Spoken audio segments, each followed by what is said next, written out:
Everyone, crazy for IAS में आपका स्वागत है। तो ये ऑल इन वन सीरीज़ है करंट अफेयर्स की, यानी कि सारे करंट अफेयर्स सारे प्लेटफॉर्म से आपको अब एक ही जगह मिलेंगे। और ये थर्ड में 2020 का न्यूज़ हम डिस्कस करेंगे। So let's start with it. तो पहली न्यूज़ है, प्रोजेक्ट मॉनिटरिंग यूनिट जो है उसे लॉन्च किया है मिनिस्ट्री ऑफ कोल ने। मिनिस्ट्री ऑफ कोल का याद रखना, प्रोजेक्ट मॉनिटरिंग यूनिट। और ये है अर्ली ऑपरेशनलाइजेशन कोल माइंस का फैसिलिटेट करने के लिए, जो कि सेंट्रल गवर्नमेंट द्वारा एलोकेट किए गए हैं। और इसका एम क्या है, ज़्यादा से ज़्यादा बिडर्स को लेकर आना। ओके। और इससे ईज़ ऑफ डूइंग बिजनेस भी होगा, क्योंकि ये सपोर्ट करेगा कोल माइंस को कि उनको टाइमली अप्रूवल मिल जाए माइंस को ऑपरेट करने का, और क्लियरेंसेस आसानी से मिल जाएं स्टेट और सेंट्रल गवर्नमेंट से। और इससे बिजनेस एनवायरनमेंट और कोल का प्रोडक्शन भी जो है वो इम्प्रूव होगा कंट्री में। अब एक चीज़ याद रखना कि अभी जो लेटेस्ट रैंकिंग आई है इंडिया की ईज़ ऑफ डूइंग बिजनेस में, वो 63 है। और ये कौन रिलीज़ करता है? ये वर्ल्ड बैंक रिलीज़ करता है। ओके। और कोल रिजर्व्स अगर देखा जाए तो इंडिया में फिफ्थ सबसे ज़्यादा लार्जेस्ट मतलब कोल रिजर्व्स पाए जाते हैं वर्ल्ड के। और दो चीज़ें देख लेते हैं, कोल माइंस का नेशनलाइजेशन और डी नेशनलाइजेशन। तो इसका जो नेशनलाइजेशन है वो दो फेजेस में हुआ था। पहला फेज 71-72 था, जब कोकिंग कोल माइंस को नेशनलाइज किया गया था। और दूसरा फेज 73 में था, जब नॉन कोकिंग कोल माइंस को नेशनलाइज किया गया था। उसके बाद में 2015 में कोल माइंस को डी नेशनलाइज किया गया था under coal mines special provisions act. और इस लॉ ने अलाउ किया था कि प्राइवेट सेक्टर भी अब कोल को माइन कर सकता है। ठीक है। Second news is that core sector growth of India hit due to lockdown. तो कोर सेक्टर्स कौन कौन से हैं? ये हैं crude oil, steel, natural gas, refinery products, cement, fertiliser, electricity और कोल।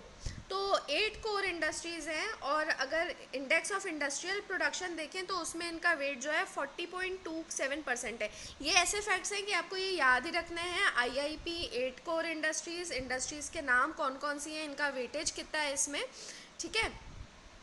तो अब इनके आउटपुट जो हैं वो अभी कॉन्ट्रैक्ट हो रहे हैं, मतलब ग्रोथ जो है बहुत ज़्यादा कम हो गई है। और इसकी वजह से जो कंट्री का इकोनॉमिक आउटपुट है वो भी बहुत कम हो जाएगा। आप समझ ही गए होंगे कि 80-40% वे करती हैं, तो इससे बहुत ज़्यादा फ़र्क पड़ेगा। एक चीज़ याद रखना, आप आईआईपी जो है उसको सीएसओ पब्लिश करता है, यानी सेंट्रल स्टैटिस्टिकल ऑर्गेनाइजेशन।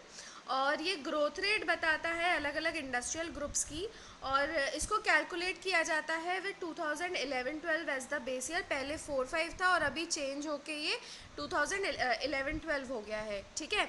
और आईआईपी इंडिकेटर जो है ये ब्रॉड सेक्टर्स को मेजर करता है, जैसे कि माइनिंग, इलेक्ट्रिसिटी और मैन्युफैक्चरिंग। ये तीन याद रखना, माइनिंग, इलेक्ट्रिसिटी और मैन्युफैक्चरिंग, एमईएम। ओके। और यूज बेस्ड सेक्टर्स को भी मेजर करता है, जैसे capital goods, intermediate goods, basic goods. Okay. Next is that national mission for clean Ganga operating under ministry of जल शक्ति लॉन्च्ड आइडियाथॉन। तो ये किसके ऊपर फोकस्ड है? ये है फ्यूचर ऑफ रिवर मैनेजमेंट के ऊपर। और किसने किया है? एनएमसीजी यानी national mission for clean Ganga. और ये किसके अंडर आता है? मिनिस्ट्री ऑफ जल शक्ति। आइडियाथॉन याद रखना किसके लिए? रिवर मैनेजमेंट के लिए। तो कोविड-19 क्राइसिस के टाइम पे रिवर मैनेजमेंट स्ट्रेटजीज को कैसे चेंज करना चाहिए, इसके ऊपर फोकस रहेगा। और इस इवेंट में ये एग्जामाइन किया गया कि कैसे रिवर्स का जो सोशल एंगल है उसका यूज़ किया जा सकता है क्राइसिस को एड्रेस करने के लिए। और ज़्यादा ध्यान जो है वो रिवर मैनेजमेंट की तरफ देना चाहिए। और कैसे इंटरकनेक्टिविटी जो है सिटीज़ के बीच में उनको भी बनाए रखा जाए रिवर्स के थ्रू। ओके। और इसने एक फ्रेमवर्क क्रिएट किया है, river management in a cities urban river management plan. और नमामि गंगे जो प्रोग्राम है वो पॉलिसी निकालेगा अब इसके ऊपर, जो भी अभी सजेशंस आइडियाथॉन में आए हैं उसके ऊपर निकालेगा। नमामि गंगे जो है उसी को ही national mission for clean Ganga भी कहते हैं। ये 2011 में हुआ था। और ये गंगा जो नदी है उसके पोल्यूशन को कंट्रोल करने के लिए था। और इसके जो मेन पिलर्स हैं इस मिशन के वो हैं सीवरेज ट्रीटमेंट और industrial effluent monitoring, biodiversity, development of river surface cleaning वगैरह। नाउ सर, यानी कि science and engineering research board ने अप्रूव किया है 11 प्रोजेक्ट्स को अंडर मैट्रिक स्कीम। तो किस लिए किया है? ताकि मैथमेटिकल मॉडलिंग और कंप्यूटेशनल एस्पेक्ट्स जो हैं उनको स्टडी किया जा सके कोविड-19 पेंडेमिक से उसको टैकल करने के लिए। मैट्रिक स्कीम क्या है? Mathematical research impact centric support scheme है। ये 2017 में लॉन्च हुई थी और इसकी नोडल एजेंसी भी सर भी है। और इसमें फिक्स्ड ग्रांट सपोर्ट दिया जाता है एक्टिव रिसर्चर्स को जिनके अच्छे क्रेडेंशियल्स हो मैथमेटिकल साइंसेस में। ठीक है, तो अब इसलिए ही कोविड-19 में भी अब ये फंडिंग कर रहे हैं मैथमेटिकल मॉडल्स और कंप्यूटेशनल एस्पेक्ट्स को। इसमें सपोर्ट कैसे दिया जाता है? तो 3 साल के लिए हर साल 2 लाख रुपीज़ दिए जाते हैं, ग्रांट दिया जाता है। ओके। और सर जो है एक स्टैट्यूटरी बॉडी है, इसको पार्लियामेंट के एक्ट से इस्टेब्लिश किया गया था 2008 में। और इसका जो चेयरमैन होता है ही secretary to the department of science and technology. इसके अलावा इसमें सीनियर गवर्नमेंट ऑफिशियल्स और एमिनेंट साइंटिस्ट भी होते हैं एज मेंबर्स। अब करोना वायरस से रिलेटेड पल्स ऑक्सीमीटर के ऊपर ये न्यूज़ है और अभी इसको बहुत ज़्यादा सीख किया जा रहा है, तो उसके ऊपर देख लेते हैं। तो एक्सपर्ट्स ने एडवोकेट किया है कि मेडिकल डिवाइस जो है पल्स ऑक्सीमीटर उसका यूज़ किया जाए जो भी कोविड-19 जिनको है और जो सस्पेक्टेड है। तो पल्स ऑक्सीमीटर क्या होता है? ये मेडिकल डिवाइसेस हैं जो कि ऑक्सीजन का लेवल मॉनिटर करता है पेशेंट के ब्लड में। ओके। और हेल्थ केयर वर्कर को अलर्ट करता है जैसे ही ऑक्सीजन लेवल सेफ लेवल से कम हो जाएगा तो एकदम से रैपिड इंटरवेंशन करने के लिए ये अलर्ट कर देता है। और ये आइडेंटिफाई कर सकता है कोई भी अगर कोई डेडली कंडीशन आ जाती है कोविड-19 पेशेंट्स में, जैसे कोविड निमोनिया जो है वो एकदम से डेडली कंडीशन होती है, तो उसको आइडेंटिफाई कर सकता है बहुत तेज़ी से और बहुत इफ़ेक्टिवली कर सकता है। तो इससे कई लाइफ्स को बचाया जा सकता है। निमोनिया क्या होता है? निमोनिया एक इन्फेक्शन है जो कि एक या दोनों लंग्स के जो एयर सैक होते हैं उसमें उनको इन्फ्लेम करता है, यानी उसमें जलन होती है लंग्स के एयर सैक्स में। ओके। और इसमें हो सकता है कि जो एयर सैक्स है उसमें फ्लूइड या पस भर जाए जिसकी वजह से कफ होता है या फिर फ्लैंग और पस या फीवर चिल्स और सांस लेने में भी तकलीफ जाती है। और निमोनिया होता कैसे है? तो कई सारे ऑर्गेनिजम्स की वजह से हो सकता है, जैसे बैक्टीरिया की वजह से, वायरस की वजह से, फंगाई की वजह से ये हो सकता है। Okay. Now researchers from NIAB national institute of animal biotechnology Hyderabad, इन्होंने एक बायो सेंसर डेवलप किया है जिसका नाम है ECOV-Sense। ओके, ECOV-Sense ये जो है ये नोवेल कोरोना वायरस को उसके जो एंटीजेंस होते हैं उसको ह्यूमन सलाइवा में डिटेक्ट कर सकता है विद इन 30 सेकेंड्स और केवल 20 ml सैंपल से ये डिटेक्ट कर सकता है। तो इसमें क्या होता है? ECOV-Sense में एक कार्बन इलेक्ट्रोड और कोरोना वायरस एंटीबॉडी होती है।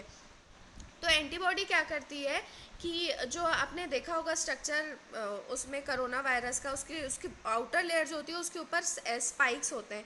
तो ये जो एंटीबॉडी होती है ये इससे जाके बाइंड कर लेती है, जो स्पाइक्स होते हैं, स्पाइक प्रोटीन होता है ये उस वायरस के आउटर लेयर पे, उससे जाके कर लेती है और इससे एक इलेक्ट्रिक सिग्नल जनरेट होता है जैसे ही एंटीजन और एंटीबॉडी बाइंड करते हैं।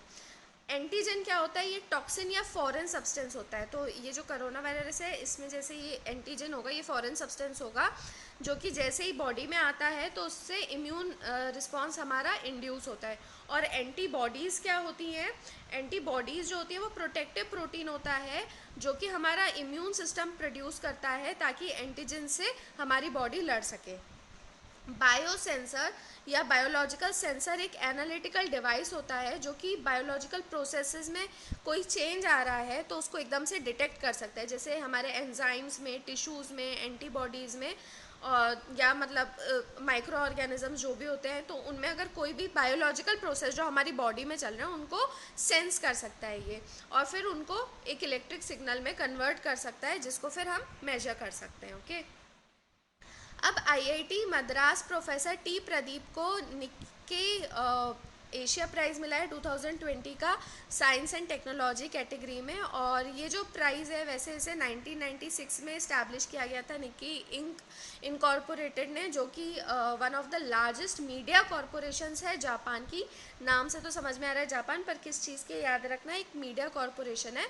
और इसका एम क्या है इस प्राइज़ का, to recognise outstanding achievements that contribute to the region's sustainable development and to the creation of a better future for Asia. तो रीजन के सस्टेनेबल डेवलपमेंट और एशिया के बेटर फ्यूचर के लिए इसको दिया जाता है। तो ये हर साल दिया जाता है, एनुअली दिया जाता है, 3 एरियाज़ में दिया जाता है, याद रखना, निक्के एशिया प्राइज़। ये दिया जाता है economic and business innovation, science and technology और कल्चर एंड कम्युनिटी के लिए। और इससे पहले हमारे यहाँ से फॉर्मर पीएम मनमोहन सिंह और इन्फोसिस के जो पहले चेयरमैन थे नारायण मूर्ति, ये कुछ इंडियंस हैं जो कि इस प्राइज़ को पहले जीत चुके हैं।